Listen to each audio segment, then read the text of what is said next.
So hi hello friends, అందరికీ నమస్తే. ఎలా ఉన్నారు మిత్రులందరికీ నమస్కారం. ఫ్రెండ్స్, ఈరోజు ప్రజా దర్బార్ నుంచి ఏం స్టేట్మెంట్ వచ్చిందనేది క్లారిటీగా ఈ వీడియోలో తెలుసుకునే ప్రయత్నం చేద్దాం. మనకి డిఎస్సికి సంబంధించి పరీక్షలు యాజ్ పర్ షెడ్యూల్ జరుగుతాయి. విద్యాశాఖ మంత్రి నారా లోకేష్ అఫీషియల్గా ఇచ్చిన స్టేట్మెంట్ ప్రకారం ఈరోజు జూన్ 6వ తారీఖు నుంచి జూలై 6వ తారీఖు వరకు డిఎస్సికి సంబంధించి పరీక్షలు యాజ్ పర్ షెడ్యూల్ ప్రకారం ఎటువంటి మార్పులు లేకుండా జరుగుతాయని చెప్పేసి ఫుల్ క్లారిటీ అయితే ఇవ్వడం జరిగింది. ఓకే, ముందు నుంచి కూడా చెప్తున్న అంశమే. యాజ్ పర్ షెడ్యూల్ ప్రకారం అభ్యర్థులందరూ కూడా ప్రిపరేషన్ అయి సిద్ధంగా ఉండాలి పరీక్షలు రాయడానికి అని చెప్పేసి దాని ప్రకారమే ఇప్పుడు ఉన్న సమయాన్ని ఖచ్చితంగా ప్రతి ఒక్కరు కూడా సద్వినియోగం చేసుకోవాలి. మనోధైర్యం తెచ్చుకొని మీ ప్రిపరేషన్పై కాన్సన్ట్రేషన్ చేయాలి. ఎక్కువగా ప్రాక్టీస్ ఎగ్జామ్స్పై దృష్టి పెట్టాలి. ఈరోజు డిఎస్సికి సంబంధించి ప్రిపేర్ అవుతున్న అభ్యర్థులు, వాళ్ళతో పాటుగా నిపుణులు, వీళ్ళందరూ కూడా ప్రజా దర్బార్కి వెళ్ళి డిఎస్సి అంశంపై నారా లోకేష్ గారిని చాలా అంశాలపై ప్రశ్నలు అడగడం జరిగింది. డిఎస్సికి సంబంధించిన సిలబస్ అనేది 5 నెలల ముందుగానే విడుదల చేశాం కాబట్టి డిఎస్సికి సంబంధించి పోస్టింగ్స్ అనేవి జూన్ నాటికి పూర్తి చేసే విధంగా ముందుకు వెళ్తున్నామని చెప్పేసి ప్రిపరేషన్ చేయడం చేయకపోవడం అనేది మీపై డిపెండ్ అయి ఉంటుందన్న టైప్లో మనకి ఆన్సర్ అయితే ఇచ్చున్నారు.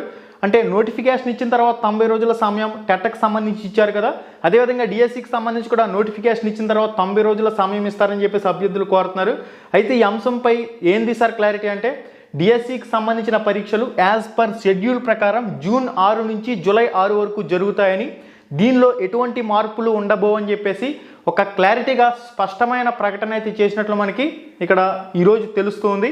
జూన్ జూలైలో అడ్మిషన్లు అనేవి కొత్తగా జరుగుతాయి కాబట్టి స్కూళ్ళలో అనేక మార్పులు చేస్తున్నారు కాబట్టి మాకు టీచర్లు అనే వాళ్ళు అవసరం. టీచర్ పోస్టుల భర్తీ అనేది ఖచ్చితంగా జూన్ 6 నుంచి పరీక్షలు అనేవి జరుగుతాయని చెప్పేసి అన్నారు.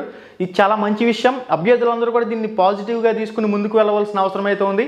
16,347 మంది జీవితాలు మారుతాయి కాబట్టి ప్రతి ఒక్కరు కూడా ఇప్పటి వరకు చదివిన అంశాలన్నీ కూడా మళ్ళీ క్విక్గా రివిజన్ చేసుకోవడం, సక్రమంగా పక్కా ప్రణాళిక ప్రకారం ఒక్కో సబ్జెక్ట్కి 2 గంటల లేదా ఒక్కో సబ్జెక్ట్కి 3 గంటల లేదా ఒక్కో సబ్జెక్ట్కి 5 గంటల అనేది మీరు ఏ విధంగా చదివితే బాగా గుర్తు పెట్టుకోగలుగుతున్నారు అనేది మీపై డిపెండ్ అయి ఉంటుంది. కాబట్టి నీట్గా ఒక పక్కా షెడ్యూల్ అనేది మీరే సెట్ చేసుకుని నీట్గా ఎక్కువగా చదవటం, ఇప్పటివరకు ఏవైతే పుస్తకాలని మీరు చదువున్నారో ఆ పుస్తకాలని చదవటం, ప్రాక్టీస్ ఎగ్జామ్స్ పరంగా Ram Ramesh APDSC app link డిస్క్రిప్షన్లో ఉంది. Subject wise Ram Ramesh APDSC యాప్లో కూడా మీరు ప్రాక్టీస్ ఎగ్జామ్స్ అనేవి రాయొచ్చు. నమూనా ప్రశ్నపత్రాలు ఉంటాయి, అవన్నీ కూడా మీరు ప్రాక్టీస్ చేయొచ్చు. దాంతోపాటుగా మన రామ్ రమేష్ ప్రొడక్షన్ యూట్యూబ్ ఛానల్లో కూడా ఫ్రీ లైవ్ ఎగ్జామ్స్ ఉన్నాయి, ఆల్రెడీ అప్లోడ్ అయిన వీడియోస్ ఉన్నాయి. ఒకసారి మన యూట్యూబ్ ఛానల్ ఆన్ చేసి ప్లేలిస్ట్ అని ఓపెన్ చేసి అందులో ఉన్న సబ్జెక్ట్ వైజ్ ఉన్న వీడియోస్ అన్నీ కూడా ప్రాక్టీస్ పరంగా మీరైతే ఉపయోగించుకోండి. ఇంకా ఏం చెప్పారా అంటే, టెట్ ప్రస్తావన లేదు. ఇప్పటికే టీచర్ ఎలిజిబిలిటీ టెస్ట్ టెట్ పరీక్ష నిర్వహించి ఆల్రెడీ రిజల్ట్ కూడా ఇచ్చేసాం కాబట్టి టెట్ అనేది ఇప్పుడు మళ్ళీ నిర్వహించాం. పర్ షెడ్యూల్ ప్రకారం ఈ డిఎస్సి అనేది జరిగిపోతుంది. తర్వాత మళ్ళీ ఈ డిఎస్సి అయిన తర్వాత టెట్ నోటిఫికేషన్ వస్తుంది. అప్పుడు ఎవరైతే టెట్ క్వాలిఫై అవ్వలేదో అప్పుడు రాసుకోండి అని చెప్పేసి ఒక స్టేట్మెంట్ కూడా చేసినట్లు సమాచారం. ఇంకొకటి ఏంటంటే 44 సంవత్సరాలకు సంబంధించి మరి తెలంగాణలో 46 సంవత్సరాలకి పొడిగిస్తూ జీవో ఇచ్చారు కదా ఏజ్ లిమిట్కి సంబంధించి. మరి ఓసీ అభ్యర్థులకి మన ఆంధ్రప్రదేశ్లో 44 సంవత్సరాలు ఇచ్చారు. రిజర్వేషన్ అభ్యర్థులకు సంబంధించి 49 సంవత్సరాల కింద ఇచ్చారు. అయితే ఈ ఏజ్ లిమిట్ని పొడిగించాలని చెప్పేసి అడిగిన ప్రశ్నకు కూడా ఏజ్ లిమిట్ని కూడా పొడిగించే అవకాశం లేదు అని చెప్పేసి కూడా ఒక స్టేట్మెంట్ అయితే చేసినట్లు సమాచారం. ఆగస్టు నాటికి పోస్టింగ్లు పూర్తి అంటే మనకి జూన్ 6 నుంచి జూలై 6 వరకు CBT computer based test exams అయితే జరుగుతాయి కదా.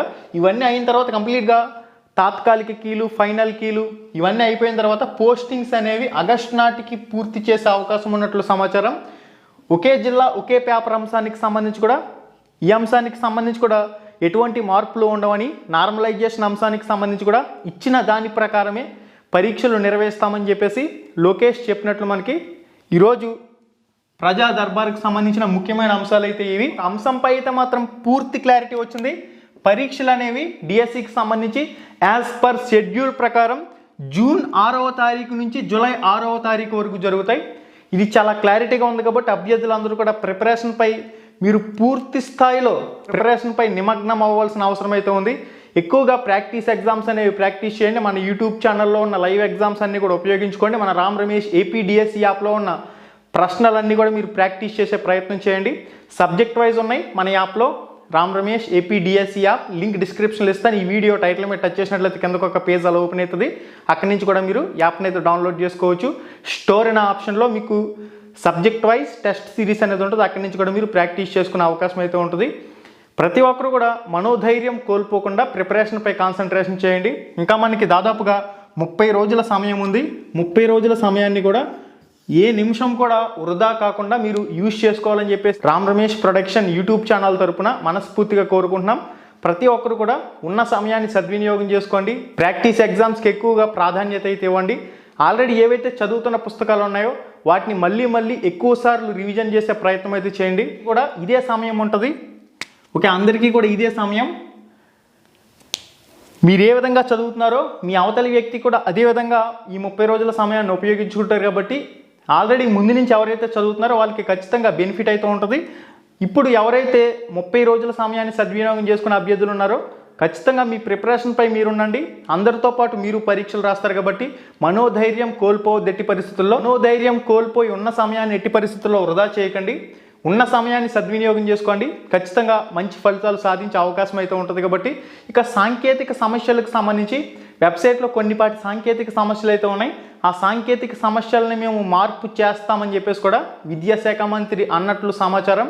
ఈ వెబ్సైట్ను కూడా పాఠశాల విద్యాశాఖ అధికారులు మార్పులు చేయవలసిన అవసరం అయితే ఉంది. ఎందుకంటే బిఎడ్ అభ్యర్థి 3 రకాల పోస్టులకు అప్లై చేసేటప్పుడు 3 రకాల టెట్కి సంబంధించిన డీటెయిల్స్ అనేవి ఇవ్వాల్సి ఉంటుంది. అక్కడ కేవలం 2 రకాల టెట్కి సంబంధించిన డీటెయిల్స్ తీసుకోవడం, 3వ టెట్ అంశానికి సంబంధించి అక్కడ డీటెయిల్స్ అనేవి తీసుకోకపోవడం, అకాడమిక్ క్వాలిఫికేషన్కి సంబంధించి 2023 మాత్రమే చూపించడం, 2024, 25 చూపించకపోవడం, 10th క్లాస్లో తెలుగు సబ్జెక్ట్ చదవని వాళ్ళకి ఎస్జిటి ఆప్షన్ అనేది అసలు పోస్ట్కి ఎలిజిబిలిటీ లేకుండా చూపించడం, ఈ విధంగా చాలా రకాల సాంకేతిక సమస్యలు అయితే ఉన్నాయి. ఈ సాంకేతిక సమస్యలన్నింటికీ కూడా పాఠశాల విద్యాశాఖ అధికారులు తక్షణమే వెబ్సైట్లో చేంజెస్ అనేవి చేయవలసిన అవసరం అయితే ఉంది. ఇది గైస్ దీనికి సంబంధించిన సమాచారం. ప్రతి ఒక్కరూ ప్రిపరేషన్లో ఉండండి. మళ్ళీ వీడియోలో మళ్ళీ కలుసుకుందాం. శుభం, ధన్యవాదాలు.